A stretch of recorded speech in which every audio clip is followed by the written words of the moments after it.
जय हिंद दोस्तों, स्वागत है आप सभी का दीक्षित क्लासेस यूट्यूब चैनल पर। तो कैसे हैं आप सभी? मैं नितिन राज आप सभी का तहे दिल से करता हूं स्वागत। तो आज मैं आपको इस क्लास में जलियांवाला बाग हत्याकांड के बारे में बताने वाला हूं। एसएससी जीडी और यूपी पुलिस में 1 से 2 प्रश्न आपके एग्जाम में जरूर बनेंगे। इतिहास की एक बहुत महत्वपूर्ण घटना है। तो आप सभी इस वीडियो से प्रॉपर वे से जुड़े, आप सभी के एग्जाम्स के लिए काफी बेनिफिट होने वाला है। तो देखिए दोस्तों, जो जलियांवाला बाग हत्याकांड होता है, ये तो होता कब है? तो ये 13 अप्रैल 1919 ईस्वी को होता है। 13 अप्रैल 1919 ईस्वी को सर्वप्रथम ये घटना होती है। इसके पीछे क्या कारण थे, बड़ा इंपॉर्टेंट थे। तो दोस्तों, ये जो जलियांवाला बाग हत्याकांड हुआ था, ये क्यों हुआ था? तो देखिए, आपको बात याद होना चाहिए कि जो महात्मा गांधी थे, उन्होंने 1917 ईस्वी में 1917 में चंपारण सत्याग्रह किया था। उन्होंने चंपारण सत्याग्रह किया था। चंपारण सत्याग्रह। और उसके बाद उन्होंने जो है 1918 ईस्वी में अहमदाबाद मिल मजदूर आंदोलन भी किया था। अहमदाबाद में मिल मजदूर जो हड़ताल की थी, उन्होंने ये भी किया था। तो इन दोनों में जब महात्मा गांधी को सफलता मिल जाती है, तो अब लोगों के जो प्रति स्वतंत्रता की एक लगन थी, वो बढ़ जाती है। और इसी तरह पंजाब में एक विद्रोह हुआ था। पंजाब में एक विद्रोह चल रहा था। तो पंजाब के दो नेता थे। पंजाब के दो नेता थे, वो सत्यपाल मलिक सत्यपाल मलिक होते हैं। और जो दूसरे नेता होते हैं, वहां के जो दूसरे नेता होते हैं, वो होते हैं सैफुद्दीन किचलू। जो दूसरे नेता होते हैं, वो होते हैं सैफुद्दीन किचलू। तो ये दो नेता पंजाब में विद्रोह का नेतृत्व कर रहे थे। ये दो नेता पंजाब में विद्रोह का नेतृत्व कर रहे होते हैं। और ब्रिटिश द्वारा इनको गिरफ्तार कर लिया जाता है बिना किसी वजह के। ब्रिटिश द्वारा इन दोनों को जो है वो गिरफ्तार कर लिया जाता है। दोनों को गिरफ्तार कर लिया जाता है। इससे जो भारतीय जनता थी, वो बहुत नाराज हो जाती है ब्रिटिश के इस फैसले से। जो ब्रिटिश जनता, जो इंडियन जनता थी, वो बहुत नाराज होते थे ब्रिटिश के इस फैसले। तो इसको इनको गिरफ्तार करने के जो लोगों के प्रति गुस्सा थी, उसके लिए जो है अमृतसर के एक बाग था, जलियांवाला बाग हत्याकांड। जलियांवाला बाग, वहां पर एक विशाल सभा का आयोजन होता है। जलियांवाले बाग में एक विशाल सभा का आयोजन होता है। जलियांवाला बाग। जलियांवाला बाग, सॉरी दोस्तों, बाबा लिख गया। जलियांवाला बाग। देखिए, जलियांवाला बाग में एक विशाल सभा का जो है आयोजन होता है। जलियांवाला बाग में एक विशाल सभा का आयोजन हो जाए, और इसमें जो है लगभग 10,000 से ज्यादा लोग वो शामिल हुए थे। इस जो सभा में 10,000 से ज्यादा लोग शामिल हुए थे।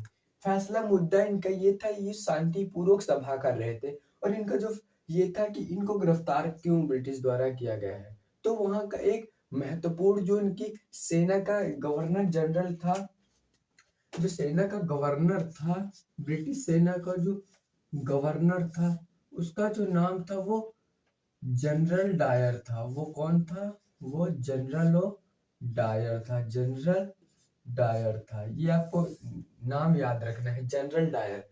तो ये भीड़ को कंट्रोल नहीं करता है, और डायरेक्ट सिपाहियों से ये कह देता है कि आप गोलियां इनके ऊपर चला दीजिए। बिना किसी वजह के निहत्थे लोगों पर या गोलियां चलाने का जो है वो अधिकार दे देता है सिपाहियों को। और वो निहत्थी गोली इन लोगों पर चला देती, जिसमें बच्चे, बूढ़े, बुजुर्ग, आदमी सभी बहुत बुरी तरह घायल होते हैं। और लगभग लगभग 10,000 लोग मारे जाते हैं। लेकिन जो ब्रिटिश द्वारा रिपोर्ट आती है, उसमें ये लोग कहते हैं कि मात्र 356 लोगों की मृत्यु हुई है।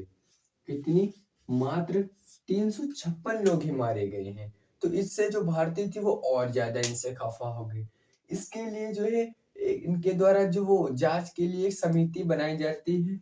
इनके लिए जो जांच के द्वारा समिति बनाई जाती है, उन्होंने हंटर हंटर कमेटी की स्थापना की। हंटर समिति की स्थापना की। इनके द्वारा हंटर समिति पेश की गई। और इसमें कितने मेंबर थे, तो इनमें जो जांच के लिए मेंबर थे वो 5 ब्रिटिश के मेंबर थे, जो 5 ब्रिटिश थे, और 3 इसमें भारतीय मेंबर थे।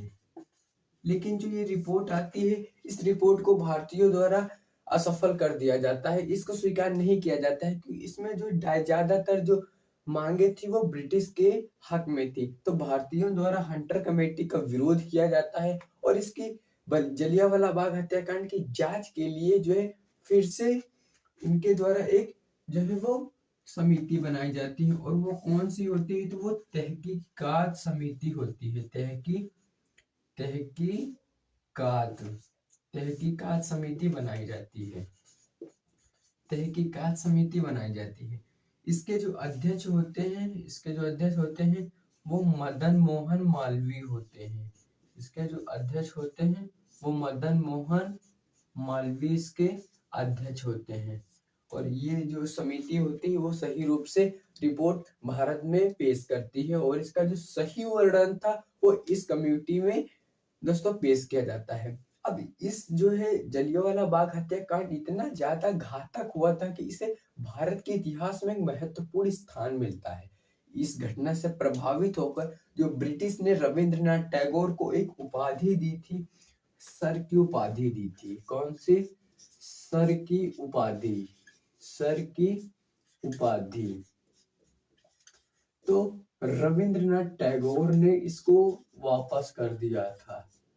रविंद्रनाथ टैगोर ने इसको वापस कर दिया था। रविंद्रनाथ टैगोर ने, जो ब्रिटिश ने इन्हें सर की उपाधि दी थी, तो रविंद्रनाथ टैगोर ने इसको वापस कर दिया था। तो आई होप आप सभी को ये समझ में आया होगा कि जो है जलियांवाला बाग हत्याकांड क्यों हुआ था। अब इससे जो पेपर में प्रश्न बनते हैं अच्छे लेवल के, वो आपको मैं बताता हूँ। देखिए, जो जलियांवाला बाग हत्याकांड हुआ था, ये भारत के इतिहास की महत्वपूर्ण घटना है। और ये जो हुई थी, तो ये हुई थी 13 अप्रैल 1919 ईस्वी को। ये जो है वो इम्पोर्टेंट क्वेश्चन है। 13 अप्रैल 1919 को ये घटना हुई थी। और ये कहाँ पर हुई थी, तो ये अमृतसर में हुई थी। ये आपको पता होना चाहिए। कहाँ पर? अमृतसर में। अमृतसर में ये जो हुई थी, ये अमृतसर में हुई थी दोस्तों। और क्यों हुई थी, तो सत्यपाल मलिक और सैफुद्दीन को किचलू को गिरफ्तार कर लिया जाता है, जिसके लिए वहां पर अमृतसर में एक विशाल सभा का आयोजन होता है। और वहां पर जनरल डायर जो निहत्थे लोगों पर गोलियां चलाने का अधिकार दे देता है। तो आप सभी को ये सभी समझ में आया होगा। I hope. तो क्लास कैसे लगी मेरे भाई जरूर बताना। और ऐसे ही मैं एक वीडियो लाता रहूंगा जो है इम्पोर्टेंट टॉपिक है, जो आपके जो है जीडी में काम आएंगे। साइंस की भी क्लासेस लगाऊंगा, इकोनॉमिक्स की। तो आप सभी ऐसे प्यार अपना बनाए रखिएगा दोस्तों। लाइक करना वीडियो को, चैनल को सब्सक्राइब करना। मिलते हैं नेक्स्ट वीडियो में। जय हिंद, take care and love you. जय हिंद, बाय बाय।